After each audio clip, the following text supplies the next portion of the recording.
Here we have Carlo Crivelli's St. Francis Receiving the Stigmata, made in 1490. The piece is in situ at the Portland Art Museum and presented beside the Blessed Andrea Gallerani. It is supposedly part of the Duomo Camerino altarpiece. His long robes and the folds and draperies that it makes mimics the long vertical frame that he stands in. Here we have St. Francis receiving the stigmata, looking up at the cherub-headed seraph as he rolls his eyes back in pleasure or in pain from receiving the 5 stings of Christ. Crivelli was painting in a conservative Gothic style that was different than everyone else at that time. Carved in a trefoiled frame, the gold leaf panel is also painted in a tempera paint, different than the oil painting that was popular in Venice at that time. Carlo Crivelli contrasted the linear perspective and naturalism that the Italian Renaissance was popularly having at that period. His hands are raised up, elongated, as they mimic the long vertical panel that he's in. The prayer-like position that they are in is similar to his passionate face as he's receiving the stigmata. You can see the ornate halo encrusted around his head that mimics the tonsure type hairstyle that he wears. Crivelli himself was a very interesting character as he was a native of Venice and he was convicted of adultery charges and had to go to prison for 6 months, and then after he was released, he was able to relocate from the urban Venice to the provinces along the Adriatic coast. He was working with religious patrons in the church before his arrest, and then after he was convicted, he continued to go back and paint more things for the church. And this is when he created, in 1490, St. Francis receiving the stigmata for a larger patron of the church.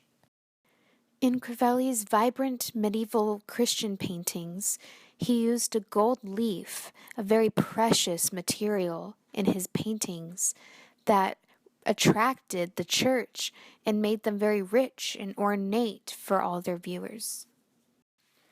Carlo Crivelli's painting of St. Francis shows the friar with a face filled with more emotion and passion, contrasting the stoic faces previously used by other artists.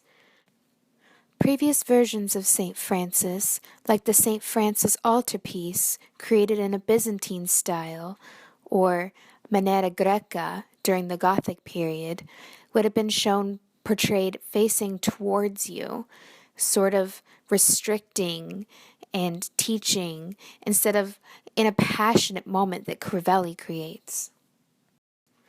Giotto, who was one of the first important painters of the Italian Quattrocento, also created a version of St. Francis receiving the stigmata that Crivelli would have probably seen.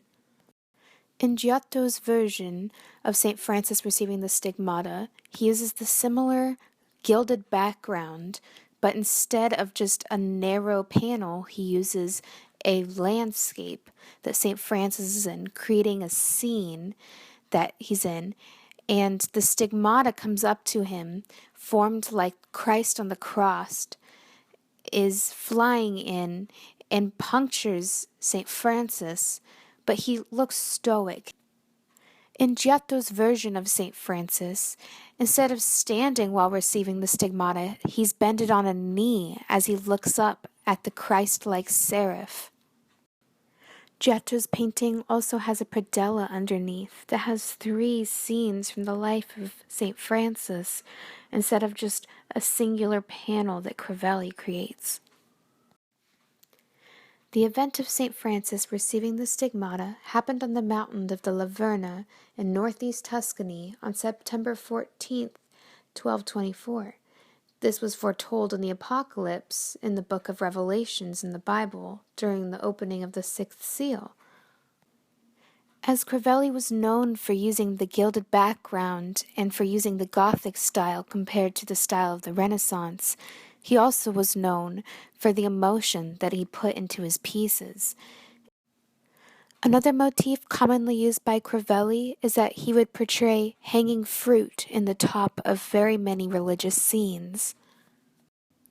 A lot of his other artworks show figures crying and weeping and grieving over the loss of Christ, or in realization of a religious moment, just like in St. Francis receiving the Stigmata.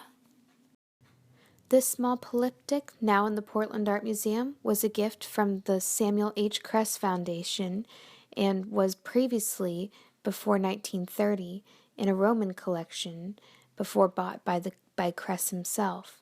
And then it was given to the Portland Art Museum in 1961 and is permanently on display.